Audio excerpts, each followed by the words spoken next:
صح؟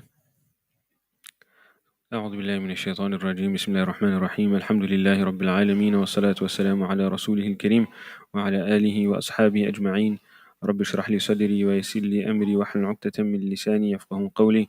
اللهم أخرجنا من ظلمات الوهم وأكرمنا بنور الفهم، وافتح علينا بمعرفة العلم، وسهل أخلاقنا بالحلم، وجعلنا ممن يستمعون القول فيتبعون أحسنه. اللهم اجعل أعمالنا خالصة لوجهك ولا تجعل فيها حظا لغيرك. وصل اللهم على سيدنا ونبينا ومولانا محمد وعلى آله وأصحابه أجمعين، والحمد لله رب العالمين. أما بعد، فالسلام عليكم ورحمة الله وبركاته. كيف حالكم? How's everyone today? Good? Alhamdulillah. So yesterday we were busy with Hikmah number 15, right? مما يدلك على وجود قهره سبحانه أن حجبك عنه بما ليس بموجود معه, right? After the class, when Tawfiq was talking to me, I thought to myself that maybe I didn't clarify the meaning of it enough from the text itself. So I thought I'll just start off with indicating to that.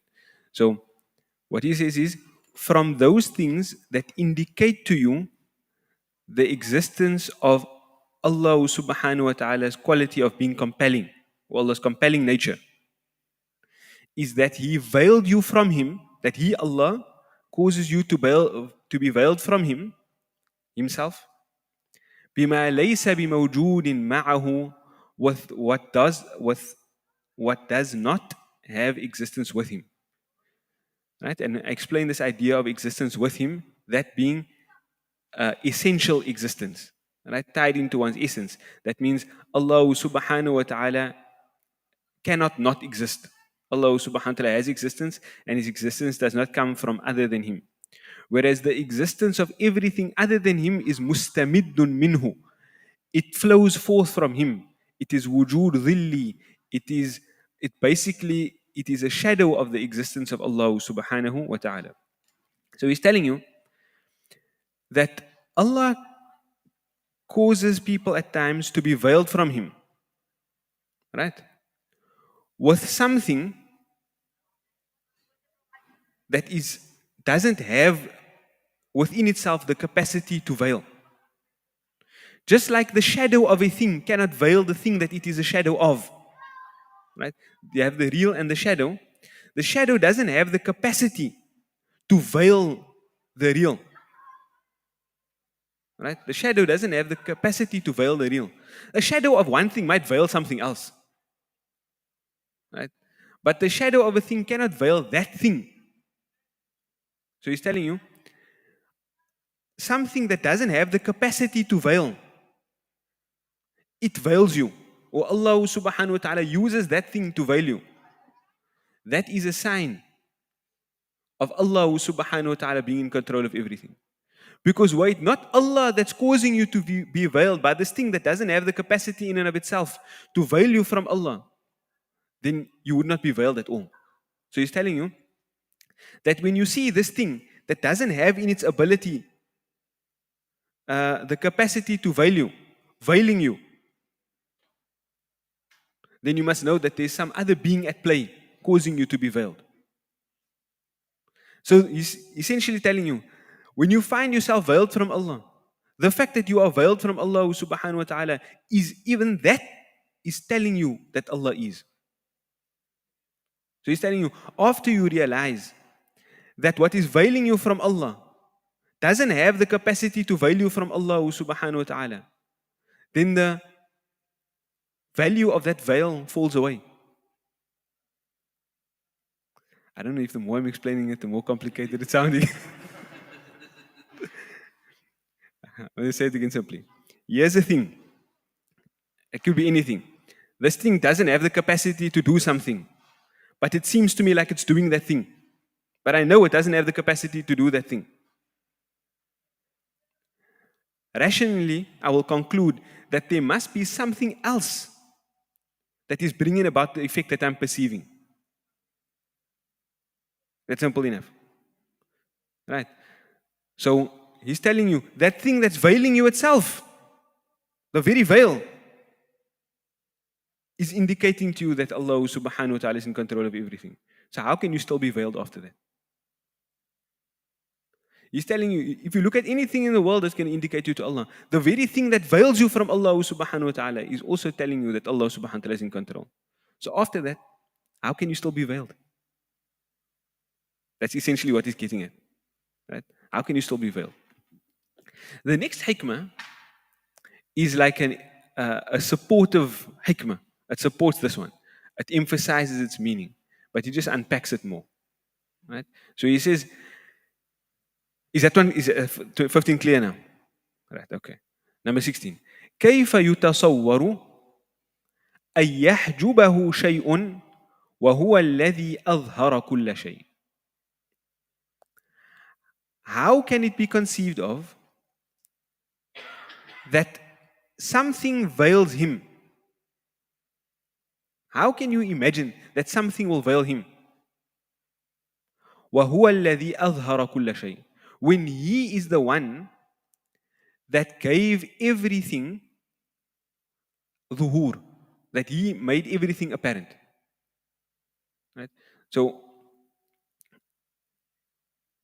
or he made it manifest. Manifest, it means something you can witness it, right? You can see it. So how can this thing that Allah made visible, Allah made it visible, Allah made it apparent, how can that thing now veil the one who made it apparent? Right? That's what he's saying. كيف يتصور أن يحجبه شيء وهو الذي أظهر كل شيء. The meaning of أظهر كل شيء means أي هو الذي أوجد كل شيء. هو الذي خلق كل شيء. He's the one who created everything. He made it apparent from the planes of non-existence, if you want, and made it apparent into existence. So he created it. He brought it about. Now, when you know that Allah subhanahu wa ta'ala brought this thing about, how can you see that thing which is its effect without thinking of the one who gave it effect, its cause? How can you see the effects and then be veiled from the cause? Right? Just like any human being would naturally, when he sees a building, let's say he sees, what's a nice building? I don't know, Taj Mahal is coming to my mind now. Right? Let's say he sees a Taj Mahal.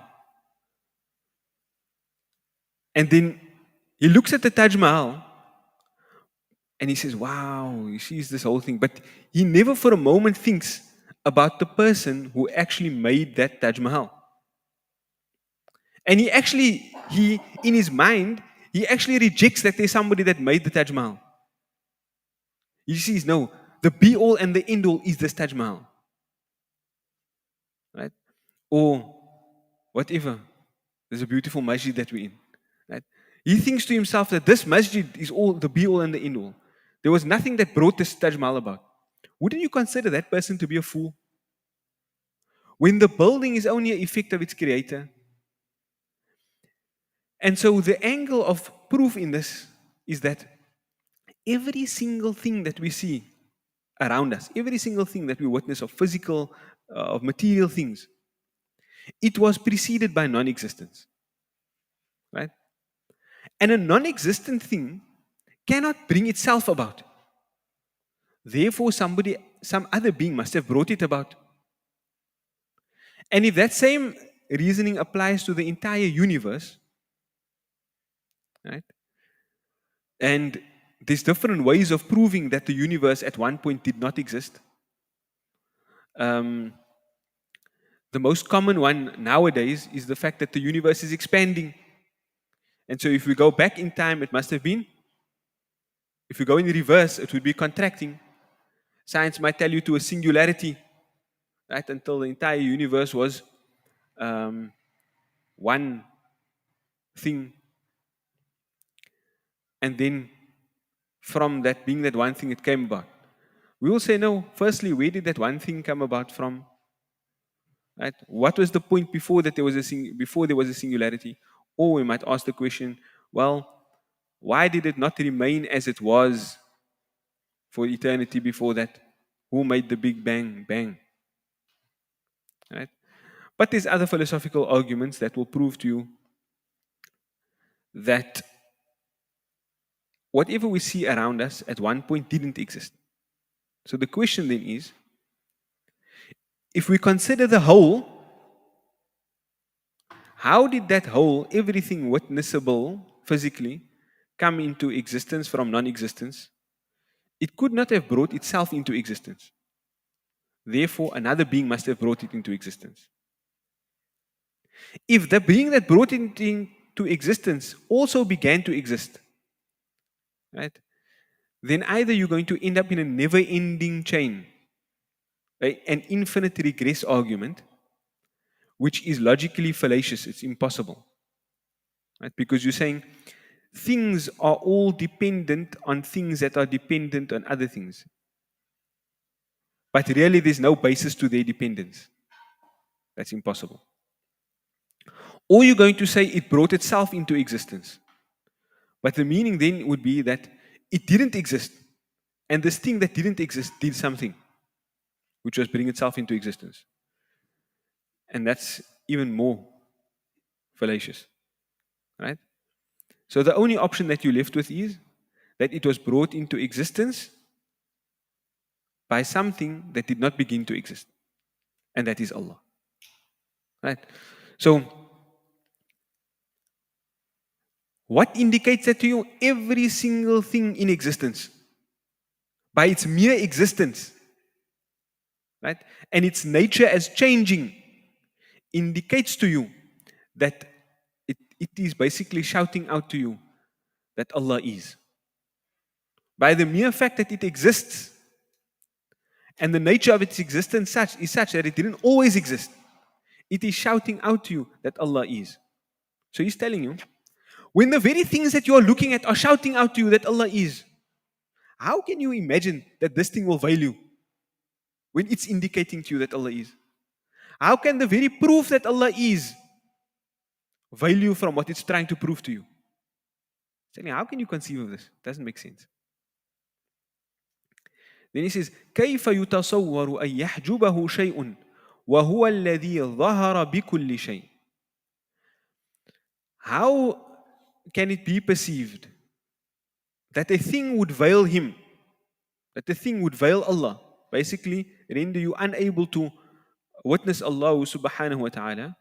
And here we don't mean physically with the eyes, we mean with your basira, with your heart. Right? وَهُوَ الَّذِي ظَهَرَ بِكُلِّ شَيْءٍ. When He is the one who is manifest with everything. Not He manifested everything, that's the previous one. Here He is manifest with everything. So, what does this indicate? What's the difference in this? Because you might say, well, because Allah created that thing, Allah is manifest with that thing. When I see that thing, it indicates to me that Allah is. But here, Shaykh al-Buti rahimahullah ta'ala explains the meaning of this one is that when you look at everything around you, all of the things, they all have purposes. They all have purposes. And generally the purposes of things, especially in nature, is that they come together to make life livable. Right? Like you might see one day a puddle of water on the ground. And then you see the sun come out and that water evaporates. That's a phenomenon in creation. Right? And you might just look at that one thing and think, okay, there's a phenomenon, evaporation. But if you look beyond that, you'll see that, you know what, there's evaporation. Then there's condensation. Then there's all the other processes involved in whatever causes rain. What happens after condensation? What's it called? Precipitation. No? Yeah. And then eventually the clouds burst, there's friction and the clouds burst and then the rain falls. Right? And the fact that rainfall and they cause things to grow and they give us water to drink and all of those things. So that entire process, or every single phenomena in that process, they're contributing to something that has a purpose. If I look at my eye, it has some kind of flesh, it has rods, receptors, cone receptors, it has all of those things. There's light that shines, there's refraction that take place in my eye, and all of these things come together that enable me to see. right? And in my ear, there's like tiny bones, and then there's sound waves, and these waves cause the bones to vibrate, and that results in me hearing. Right? So then you have plants in existence, and the plants are, absorbing carbon dioxide, and then they're producing oxygen, and that allows us to breathe. And you see all of these systems and everything that we can we can see in creation. They seem to be complex things, right? That are coming together, or that are simple things coming together to fulfill purposes. And eventually they all filter into the purpose of making life livable and comfortable for us. Allah subhanahu wa ta'ala says in the Quran that khalaqa lakum, that he Allah subhanahu wa ta'ala created for us everything. Wa khalaqa lakum ma fil ardi jami'an. He created for you, meaning for your benefit, everything that is in existence. Whatever is in the earth. So when we ponder about things, then we see that they fulfill purposes. But the purpose, the objective must exist with someone, with some being. Right? The one who intended that purpose. And so, not by their very existence, but by their purpose and their function, Allah subhanahu wa ta'ala is manifest with him. Right? When I see something in creation fulfilling a purpose, Allah subhanahu wa ta'ala becomes manifest with that thing, because the mere fact that it has a purpose shows you that it must have there must be a being who had that purpose in bringing them about. Now you may think, okay, that applies to natural things. What about manufactured things, man-made things? Well, generally, when human beings make things, they make those things for a purpose as well. They have a final cause to what they do. What's called in philosophy as a final cause. There's a reason. There's something that they have in their mind that causes them to undertake an action to bring that purpose that they had in their mind into existence. Like if you take the handle of a window, you can see it's made up of small parts. Those parts come together to fulfill a purpose of keeping the window closed. Right? So it tells you that behind that there must have been an intelligent mind. The intelligent mind there is the human being's mind.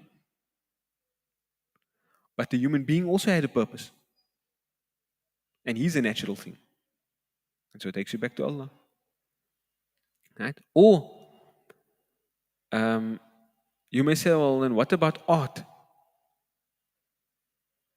What about art? Sometimes those things seem like they serve no purpose. Right? But generally, in the mind of the artist, he had something that he wanted to make manifest and express so that people could look at it and marvel at it, or he could look at it and marvel at it. And that too is a purpose that existed in the mind, who also has a purpose that Allah subhanahu wa ta'ala becomes manifest with. And so, in the fact that things exist, you see the expressions of Allah subhanahu wa ta'ala's qualities in them, right? Of beauty and of jalal, of majesty, and all of those things. You see it in those creations of Allah subhanahu wa ta'ala. And then he says, كيف يتصور أن يحجبه شيء وهو الذي ظهر في كل شيء.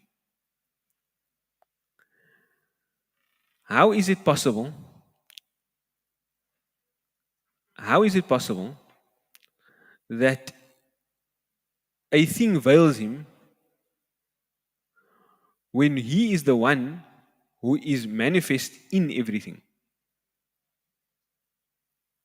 He is the one who is manifest in everything. Actually, I think the explanation that I gave for the previous one is the one that applies to this one. Right? His qualities are manifest in everything. The one that we had here. So some of these things were a bit confusing for me also. Right?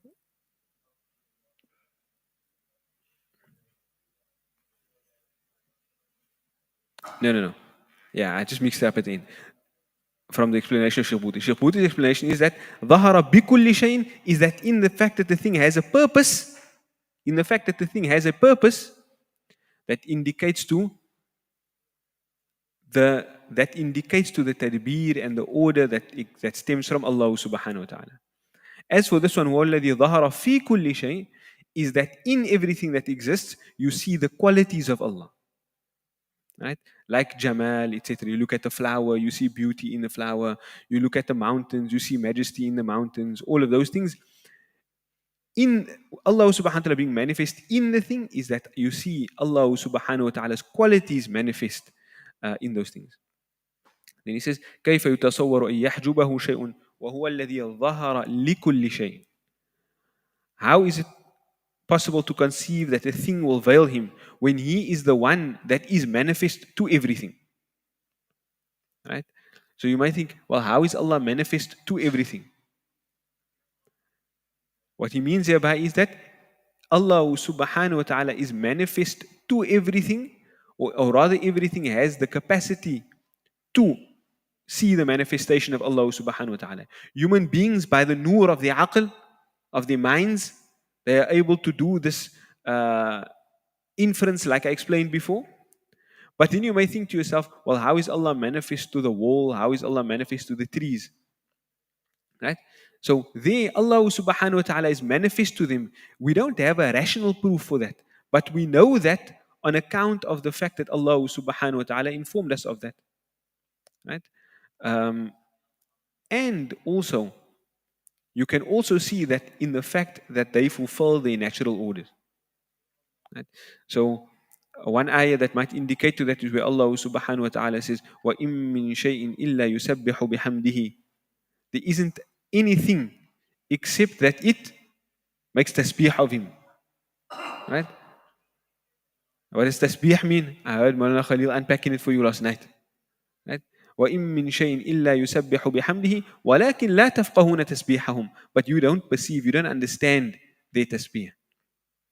So the stones are making tasbih, the plants are making tasbih, everything around us all making tasbih. So Allah subhanahu wa ta'ala is manifest to everything.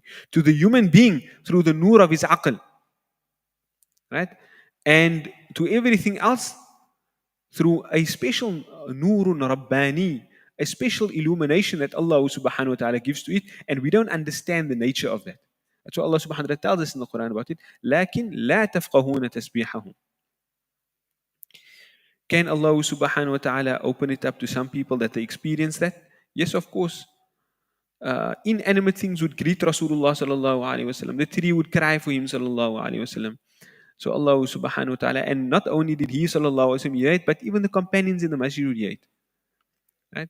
So Allah subhanahu wa ta'ala can unveil people from those expressions of what we normally think to be inanimate, but that's not the norm. The norm is that we're going to see that pillar standing there and it's going to be standing there just like that all the time. We're not going to see it doing anything. Or yeah, it's tasbih. But Allah subhanahu wa ta'ala can cause karamat and mu'jizat to happen. Right. Next one. كيف يتصور أن يحجبه شيء وهو الظاهر قبل وجود كل شيء. How is it possible that a thing veils him when he was the one who was manifest before the existence of everything? Right? So what's the proof in here? The proof in here is very similar to the proof in the very first part. Allah subhanahu wa ta'ala is al-qadim. Allah subhanahu wa ta'ala is the one without beginning. And everything other than Allah subhanahu wa ta'ala has a beginning. So before the beginning of the first thing, what was there? There was Allah and there was nothing with Him. كان الله ولم يكن شيء معه, as Rasulullah sallallahu alayhi wa sallam says, that Allah subhanahu wa ta'ala was and there was nothing with Him. And هو الأول هو الأول والآخر والظاهر والباطن. So He is the first. How can something veil Him when He is the one He was manifest before anything? So you might think, to what was He manifest? He was manifest to Himself. Right? But He was manifest. Is it now when something exists that is simply an existence that stems from Him, that thing can veil Him? It's mustamiddun minhu. It flows, it pours forth from Him. How can that thing now veil him? All that he's doing is posing a rhetorical question every time. Like, how do you, like, he basically wants to leave at the end of the day. How are you veiled? It's not possible to be veiled. Right? So then how are we veiled? Because we know ourselves. We read this stuff and it makes sense. But then how are we veiled? You see, that is where ghafla comes in. That is where ghafla comes in. When we're not functioning correctly, that's when we become veiled. When we become unmindful of Allah subhanahu wa ta'ala, that's when the very thing that stems from Allah subhanahu wa ta'ala now veils us from Allah subhanahu wa ta'ala. Right? So, if you read all the stuff, you might think at the end of it, okay, yeah, how is it possible that people are veiled? People are veiled on account of a sickness that is with him, and that is ghafla. Right? They must return to the absence of ghafla or the state of dhikrullah, the state of dhikr. Right? So, كيف يتصور أن يحجبه شيء وهو أظهر من كل شيء? How is it possible that a thing can veil him when he is more manifest than everything? Right? How is it possible that something can veil him when he is more manifest than the thing that's veiling him? That he is more apparent than the thing that's veiling him. How can it veil him? So, again, that ghafla, some of the ulama say, that a thing can become veiled on account of the intensity of its apparentness. Allah subhanahu wa ta'ala says, وَلَقَدْ خَلَقْنَا الْإِنسَانَ وَنَعْلَمُ مَا تُوَسْوِسُ بِهِ نَفْسُهُ. We created mankind and we know what his own nafs whispers to him. وَنَحْنُ أَقْرَبُ إِلَيْهِ مِنْ حَبْلِ الْوَرِيدِ. Right? And we are closer to him than his jugular vein. We are closer to him than his jugular vein. And there's other similar ayat that Allah subhanahu wa ta'ala speaks about his closeness to us. And here we're not speaking about the closeness of distance, right? Or proximity of physical proximity. Because Allah subhanahu wa ta'ala is not encompassed by time. Allah subhanahu wa ta'ala is not dependent on time and space, and Allah subhanahu wa ta'ala is not كَأَنَ اللَّهُ وَلَمْ يَكُنْ شَيْءٌ مَعَهُ وَكَانَ اللَّهُ وَلَا مَكَانَ وَهُوَ الْآنَ عَلَى مَا عَلَيْهِ كَانَ. Allah subhanahu wa ta'ala existed when there wasn't time or when there wasn't space. And Allah subhanahu wa ta'ala is as He was. Allah subhanahu wa ta'ala is not encompassed by space. So,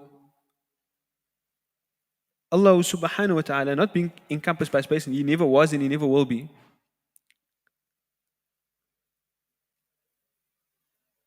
Where did I start with this point? See, my mind wandered and I got lost. Allah subhanahu wa ta'ala, He's not encompassed by space.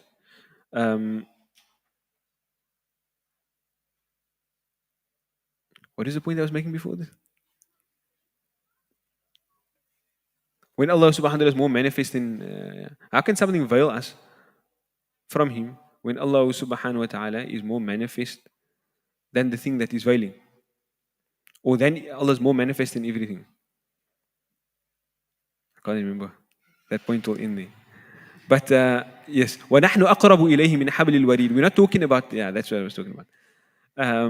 Allah subhanahu wa ta'ala, He tells us in the Quran that He's closer to you than your jugular vein. And that is simply an expression, as other ayat of the Quran, that Allah subhanahu wa ta'ala is closer to us than anything. But that proximity is not a physical proximity. That's what I was getting at, right? That proximity is not a physical proximity. It's a proximity of knowledge, a proximity of encompassing. Allah subhanahu wa ta'ala is closest to us. But the ulama say sometimes when something is so close to you, you can't perceive it. Like if I take my finger and I put it right to my eye, the part of my finger that's closest to me, I can't see it. Right? Or sometimes, something, they say something is like it's in your face, but you don't see it. Right? Something is like it's staring in the face, but you can't see it. So that's how we are sometimes veiled from Allah. But He's telling you that the reality is that Allah subhanahu wa ta'ala is still more manifest in everything. Why would Allah be more manifest in everything? What we spoke about before. Every single thing in existence is shouting out to me that Allah is. Every single thing in existence is a product of Allah subhanahu wa ta'ala's creation. Everything in the existence and its design is telling me that Allah subhanahu wa ta'ala is in control. Even when I'm veiled from things, that veil is telling me that Allah subhanahu wa ta'ala is. What else is there in existence that, that is testifying to something as much as everything is testifying to Allah? Right? There's nothing like that. There is nothing with as much adillah, with as much proofs, with as much indicators to their existence than there is to the existence of Allah subhanahu wa ta'ala. Right? Because literally everything, even what is a proof for something else is also a proof for the existence of Allah. So Allah subhanahu wa ta'ala is more manifest than everything. Then he says, كيف يتصور أن يحجبه شيء وهو الواحد الذي ليس معه شيء. How can something veil him when he is Al-Wahid? What does he mean by Al-Wahid? Al-Wahid, we might know the meaning of that from قُلْ هُوَ اللَّهُ أَحَدٌ. He is the unique and indivisible. He is the one whose qualities, whose essence, whose actions are unparalleled or unlike the actions, qualities, and essence of anything else. Right? And therefore, if you know that everything goes back to him, you know that everything stems from him. He is Al-Wahid. He is the only being that has independent existence. And there is nothing that can have independent existence with him. I can go into a proof for that.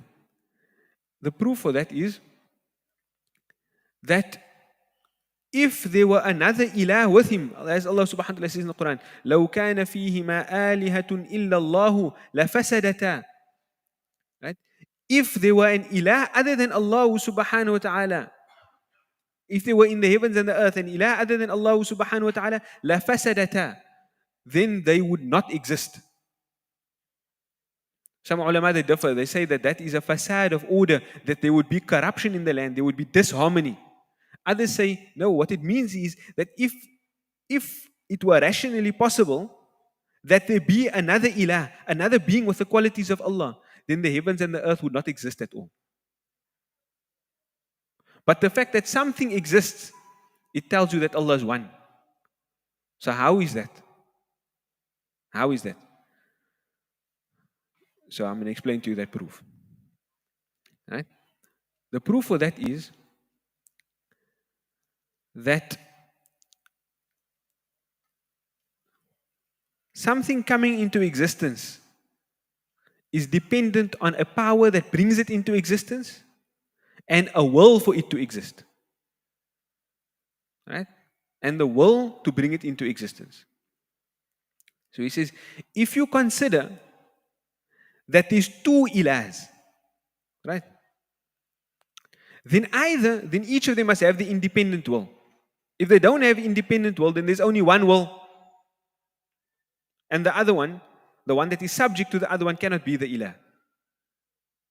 So he says, let's assume that there's two wills. Either they want the same thing or they want a different thing. If they want the same thing, let's say both of these things want the creation of this plant. Right? Then that shows that one of them must be incapable. Why? Because if the one exacts their will, fulfills their wills and brings about the plant. Okay, there's a fake plant. But anyways, whatever, right? And brings about the plant. Right? Brings about this thing. Then can the other one bring it about if it's already in existence? You can't give existence to something that already has existence. So by the creation of one, it renders the other one incapable. And one who's incapable cannot be an ilah. His quality, he now doesn't have effective will.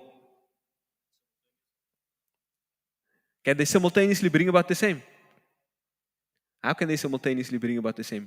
You are saying then that you have two agents, two actors for one effect that you cannot claim the one brought about. And if it's and it was both of their will to bring it about, and both of them cannot claim to have brought it about, then both of them don't have effective will. They couldn't bring about what they willed. So even if they want the same thing, then it indicates to the weakness of one of them because only one of them can bring it about. If they both want the non-existence of something to cause it non-existence, then one gives it non-existence. The other one cannot cause non-existence to something that's already non-existent. It's a tautology. It's a fallacy of reason, right? So that indicates that there can only be one. If they want something different, then either what the one wants comes into existence and not the other one, but that shows you that the one who didn't bring the thing into existence doesn't have effective will. Or neither of them come into existence, and that shows you that both of them don't have effective will. But we can see something in existence because we can see the universe around us. Therefore, there must be at least one effective will. So our mind is telling us there must be one effective will, and there can't be more than one effective will. Right? And so the mind is also indicating to us that Allah subhanahu wa ta'ala is one. And everything goes back to this one. So how can something veil him when everything goes back to this one? وَهُوَ الْوَاحِدُ الَّذِي لَيْسَ مَعَهُ شَيْءٍ. Right. Then he says, كيف يتصور أن يحجبه شيء وهو أقرب إليك من كل شيء. How is it possible that something veils him when he is closer to you than everything? And we touched on that. And he says, وكيف يتصور أن يحجبه شيء ولولاه ما كان وجود كل شيء. And this we also explained in the proofs of the others. How is it possible to conceive of something veiling him when without him nothing else would exist? ما كان وجود كل شيء. The existence of everything else would not be. Right? يا عجبا كيف يظهر الوجود في العدم. He says, oh, how amazing it is. How amazing it is. يا عجبا كيف يظهر الوجود. How is it that existence becomes manifest in what was the plane of non-existence? أم كيف يثبت الحادث مع من له وصف القدم.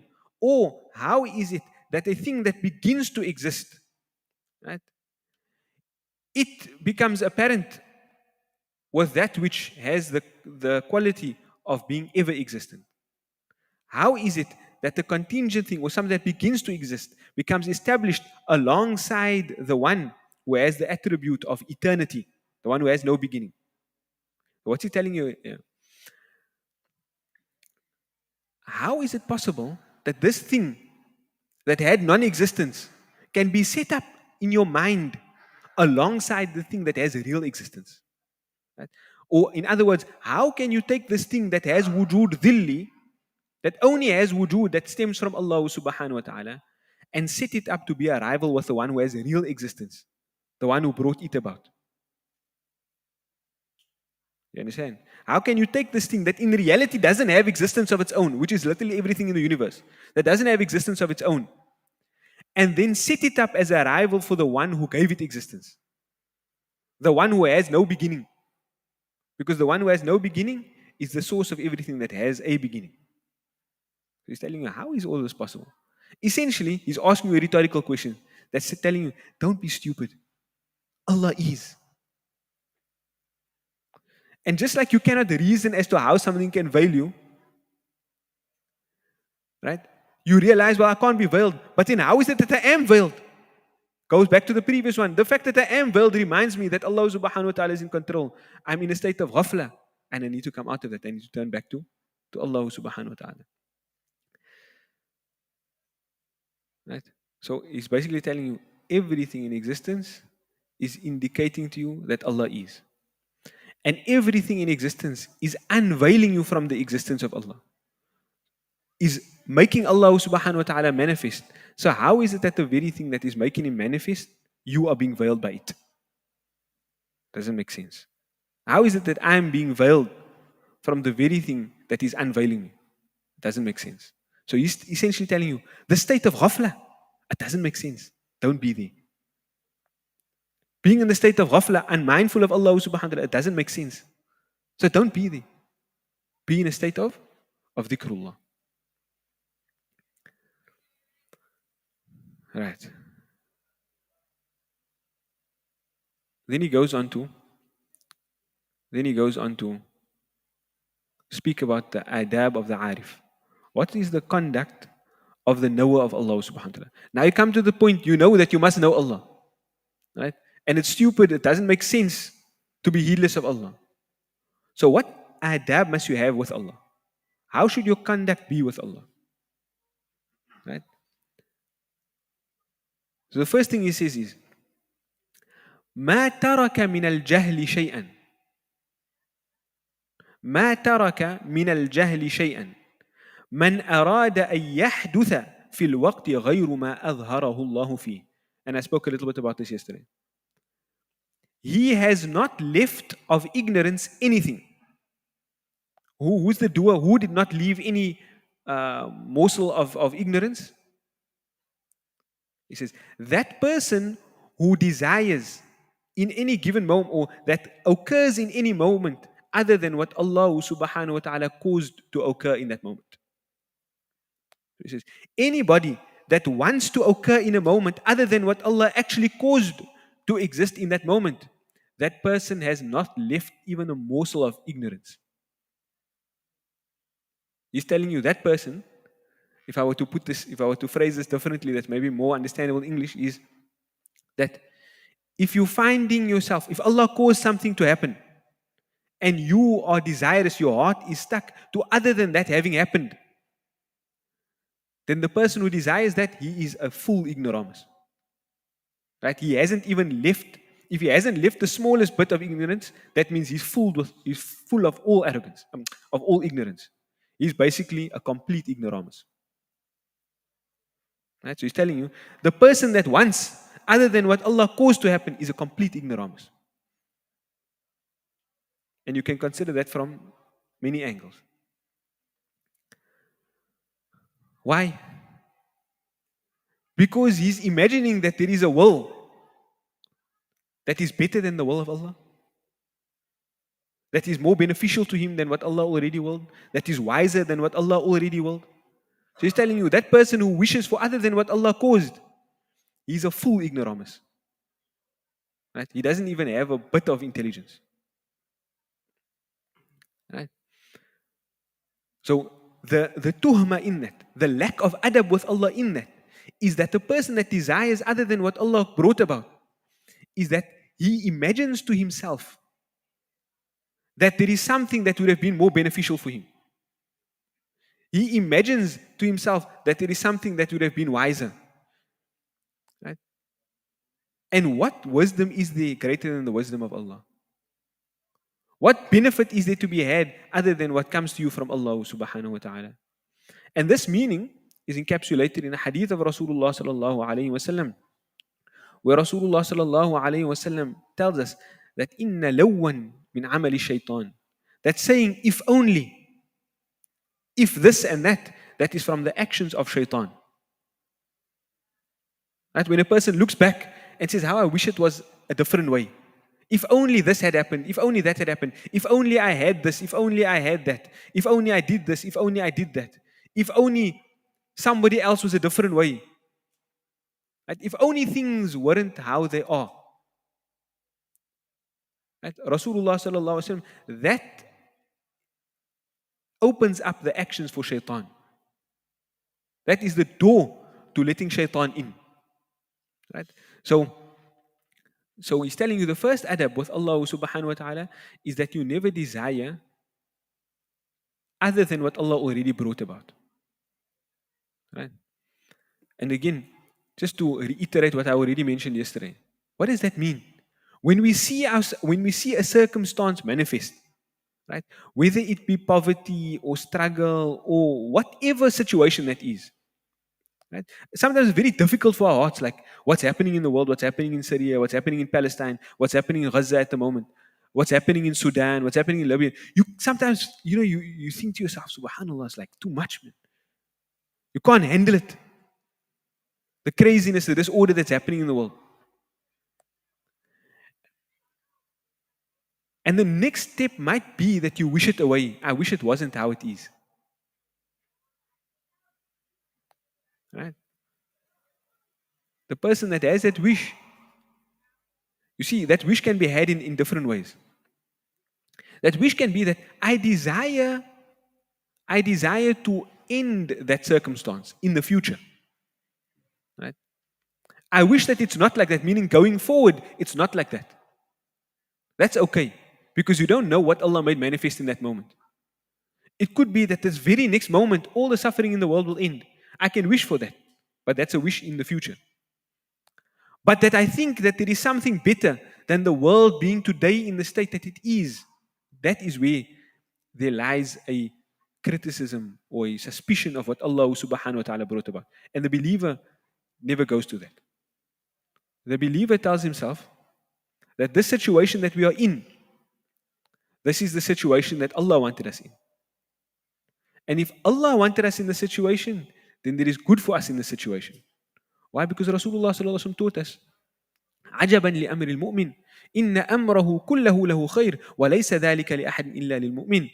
Oh, how wonderful are the affairs of a believer. All of his affairs are good for him. And that virtue belongs only to the believer. إن أصابته سراء شكر فكان خيرا له. If he finds himself in times of affluence, then he shows gratitude, and on account of the gratitude, it is good for him. Not on account of the affluence, but on account of the gratitude, it's good for him. وَإِنْ أَصَابَتْهُ ضَرَّاءُ. If hardship befalls him, if calamity comes his way, if affliction befalls him, صَبَرَ, he is patient, فَكَانَ خَيْرًا لَهُ. And on account of the patience, it is good for him. Right? So, how can it be that we don't want the affliction? The affliction is Allah giving you the opportunity of sabr. Who doesn't want the opportunity that Allah presents? Right? When Allah gives you affluence, how can it be that you don't want that? When affluence is the opportunity for shukr, who doesn't want the opportunity that Allah gives? Right? So the way of the believer is that he doesn't wish for other thing. He sees the opportunity in where Allah put him. Right? He doesn't concern himself with a warid. He concerns himself with a wird. He doesn't worry about what is it that came to Allah from me. I have no control over that. That comes from Al-Hakim. I concern myself with what goes from me to Allah, because that's what Allah subhanahu wa ta'ala made me responsible for. Right? And I never wish for other than what Allah gave me. You know,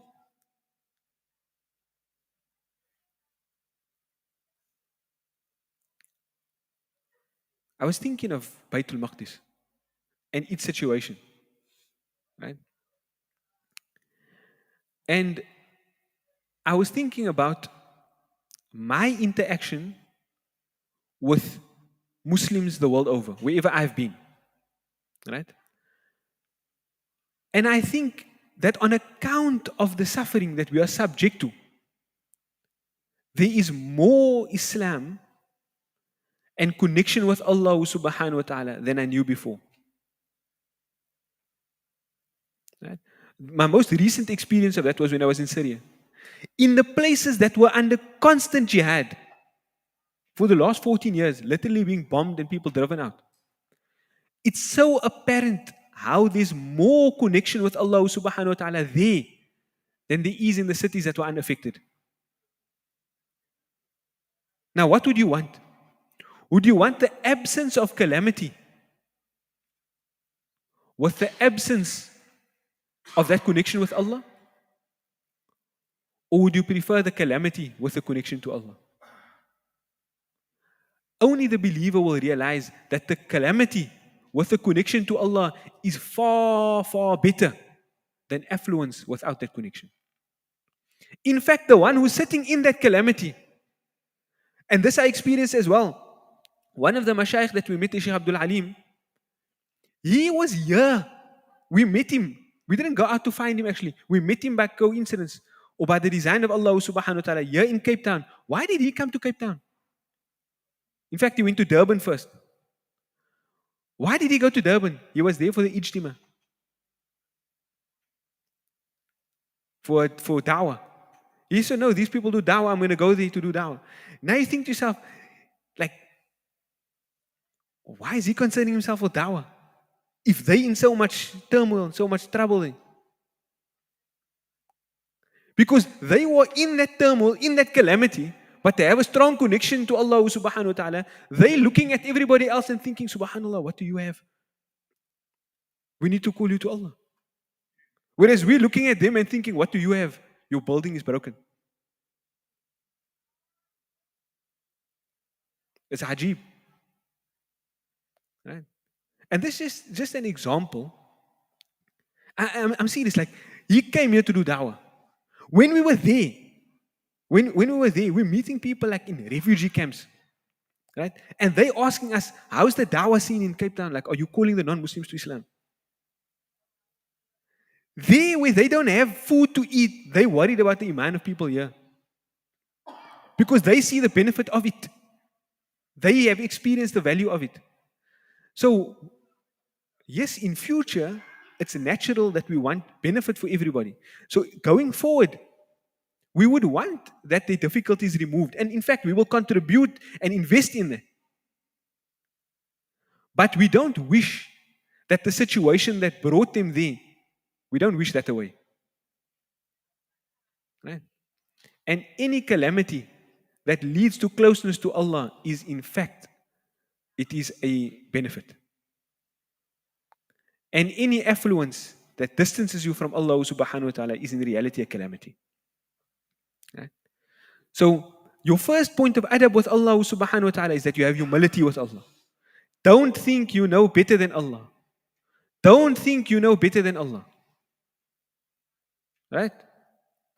And the second point of adab with Allah subhanahu wa ta'ala is that you have optimism and good hope in Allah subhanahu wa ta'ala. That Allah put me here on the apparent it looks bad, but I know Allah has something good in store. I know Allah has something good in store. What I need to focus on is simply that my wird, what comes from me, what goes from me to Allah subhanahu wa ta'ala, that is in accordance with what is pleasing to Allah. That's all I have to worry about. Right? When I see the people in difficulty, and am I contributing to alleviation of that? When I see the people distance from Allah subhanahu wa ta'ala, am I contributing to that? When I see myself distant from Allah subhanahu wa ta'ala, am I trying to bring about the change so that I come closer to Allah subhanahu wa ta'ala? Oftentimes it's on account of the fact that one recognizes the distance from Allah subhanahu wa ta'ala, that Allah brings them closer to Him than they were even before they recognized that. Right? So this is the meaning of this hikmah. مَا تَرَكَ مِنَ الْجَهْلِ شَيْئًا. He has not left even the slightest bit of ignorance. One who desires that occurs in a moment, that appears in any given moment, other than what Allah subhanahu wa ta'ala made manifest in that moment. Right? So the first adab is contentment. Allah, we are happy with you, wherever we are right now, Ya Allah. And we see it as an opportunity, and we have good hope in what will come from you. Right? And just in relation to the circumstance of the world, the relations that in the divine order of Allah subhanahu wa ta'ala, before every victory, there's a purging, there's a cleansing. Right? Like Allah subhanahu wa ta'ala says about the battle of Uhud, لِيَمِيزَ اللَّهُ الْخَبِيثَ مِنَ الطَّيِّبِ. Allah subhanahu wa ta'ala caused that so that the wretched could be made distinct from the pure. Right? And so when we see all the nonsense, the destruction, the calamity that's happening in the world, it's a purification. It's a purification. And in these times, we will see who are those who will contribute, who are those that will put their own desires aside to contribute to the betterment of the world. Why? Not because they focused on the zahir, because they focused on Allah and they know that's what Allah subhanahu wa ta'ala will be happy with. That may Allah subhanahu wa ta'ala guide us in this path to Him. And the path to Allah subhanahu wa ta'ala, it always results in benefit for everybody else around you as well. So may Allah subhanahu wa ta'ala guide us in this path and make us be content with what He has given us, and let us see the opportunity in every moment such that what comes to us, whether it seems good or it seems bad, is in reality a pathway to greater goodness from Allah subhanahu wa ta'ala. I think we'll end there for now. Wa jazakumullahu khairan. Any questions? No questions? Okay, we're in there for now. جزاكم الله خيرا. السلام عليكم ورحمة